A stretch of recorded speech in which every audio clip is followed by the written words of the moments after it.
Manolo Cattari, psicologo dello sport. Qualche giorno fa ho visto su un social un cartello bellissimo fuori da un campetto dove probabilmente andavano ad allenarsi dei ragazzi, rivolto ai genitori.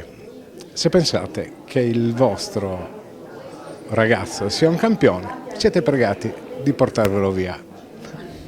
Argomento ampissimo, si potrebbe iniziare una riflessione infinita su questa cosa. Io ho visto veramente tanti cartelli, tante informazioni un po' ovunque in vari campi da calcio, piscine, palestre di basket, palestre di arti marziali. È evidente che c'è necessità di fermarsi un po' a riflettere, a trovare un po' delle chiavi di lettura del rapporto tra lo sport e i genitori. È complesso, si sta sempre più complessizzando, agli allenatori è richiesta una competenza sempre meno tecnica ma sempre più educativa, che spesso non è, come dire, accompagnata da ulteriori ore di formazione nei corsi di federazione o nei vari corsi di formazione per farli diventare allenatori, quindi è veramente il caso di fermarsi un po' a riflettere su come queste due agenzie educative possono collaborare. Manca la scuola a quel cartello che tu dicevi, perché in realtà il manage à trois, ci sono scuola, famiglia e sport che si toccano, si sovrappongono e si intrippano tra di loro. Onore al merito, al Panathlon, che in qualche modo si ferma e dà l'occasione al territorio di riflettere su questi aspetti. E devo essere sincero, dall'esperienza che ho, sempre più società si stanno ponendo il problema, quindi evidentemente c'è sensibilità sul tema. La vittoria, no? Questa parola che sembra quasi qualcosa di unico, di inestimabile, poi alla fine, dopo che hai festeggiato, devi mantenerla, devi insomma fare carte false talune volte per rimanere lassù. Poco rispetto per gli avversari, in primis anche per se stessi, cioè dove finisce la sfida e dove inizia la gratificazione della cosiddetta vittoria, quel termine ultimo, quel tanto agognato punto che poi alla fine si rivela che cosa? Una targa, una coppa, un qualcosa che a distanza di un anno e anche meno dimenticano tutti. Sì, è un concetto ampio, vittoria. Io quando penso alla vittoria mi viene spesso in mente un signore che nuotava mentre io nuotavo, io ero un ragazzino che mi allenavo, lui aveva 75 anni, tale Ignazietto, noto a tutti i nuotatori, che tutti i giorni si faceva la sua ora e mezza di nuoto. Si può non definire vittoria uno che a 70 anni continua a nuotare, trovare piacere nel fare attività motoria e probabilmente non ha mai vinto manco una medaglia.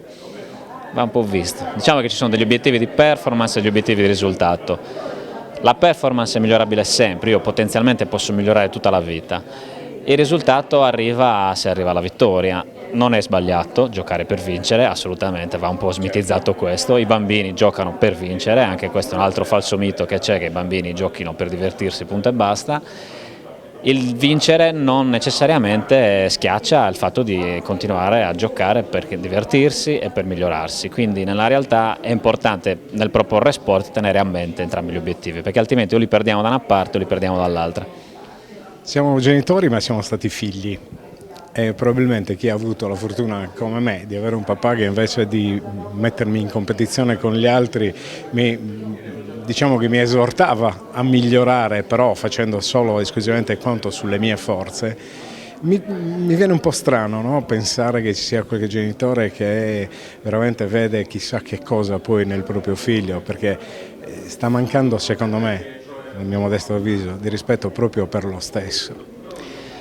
Sì, sono diversi tempi, io sono un po', a volte spezzo un po' di lance anche nei confronti dei genitori che in realtà vivono anche un momento storico in cui sono veramente vessati dalla parte della scuola, dalla parte dello sport e spesso e volentieri lo sport è anche l'unico momento in cui riescono a garantirsi un momento di confronto con i figli, quindi escluderli a priori rischia di essere anche controproducente.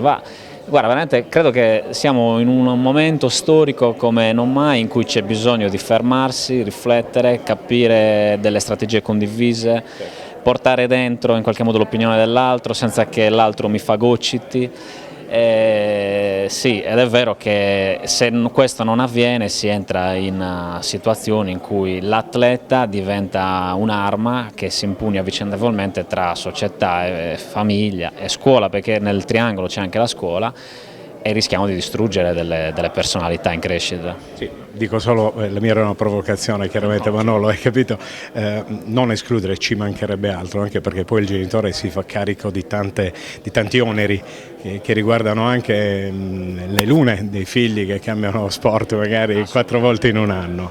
Però se ne parlava poc'anzi col presidente del Panathlon, troppe esagerazioni da una parte e dall'altra portano secondo me anche a lasciare l'attività sportiva da parte di tanti giovani. Questa è la cosa forse più importante da sottolineare. Io faccio il genitore, tu fai l'atleta, il tuo allenatore è il tuo allenatore. Ecco, queste cose qua bisognerebbe avere un pochino più di, come posso dire, di equilibrio.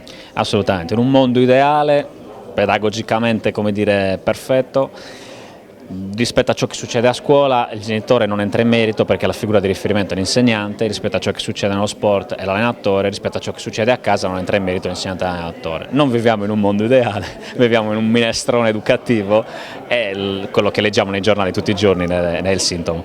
Grazie. Grazie a te.